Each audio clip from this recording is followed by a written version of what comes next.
انسداد بدعنوانی، money laundering اور اثاثہ جات کی واپسی سے متعلق جدہ میں تاریخی معاہدہ پاکستان اور سعودی عرب کے درمیان تاریخی معاہدہ طے پا گیا۔ دونوں ممالک کے انسداد بدعنوانی کے اعلیٰ عہدیداروں نے شرکت کی۔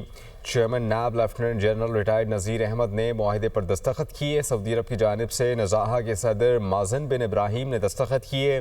معاہدے کا مقصد انسداد بدعنوانی کے میدان میں دو طرفہ تعاون کو فروغ دینا ہے۔ ایم او یو کے تحت دونوں ادارے مندرجہ ذیل اہم شعبوں میں تعاون پر متفق۔ معاہدے کے مطابق مشترکہ تحقیقات اور انٹیلیجنس شیئرنگ کو فروغ دیا جائے گا۔ انسداد بدعنوانی کی کوششوں میں مؤثر کردار ادا کرنے کے لیے قریبی روابط قائم رکھنے پر بھی اتفاق ہوا۔ نیب کی بے مثال ریکوری اور عالمی سطح پر پذیرائی۔ نزاہا کے نمائندہ وفد نے نیب کی کارکردگی کو سراہا۔ Chairman NAB lieutenant general retired Nazir Ahmed نے کہا کہ پاکستان بدعنوانی کے خلاف عالمی مہم کا ایک سرگرم فریق ہے، عالمی اداروں کے ساتھ تعاون کو فروغ دینے کے لیے پرعزم ہے۔ چیئرمین نیب کا سعودی قیادت کو بدعنوانی سے متعلق اقدامات پر خراج تحسین۔ سعودی عرب نے خطے میں ایک نئی سمت اور قیادت فراہم کی۔ معاہدہ پاک سعودی عرب برادرانہ تعلقات کو مزید وسعت دے گا۔ چیئرمین نیب نے نزاہا کے صدر کو دورہ پاکستان کی دعوت دی۔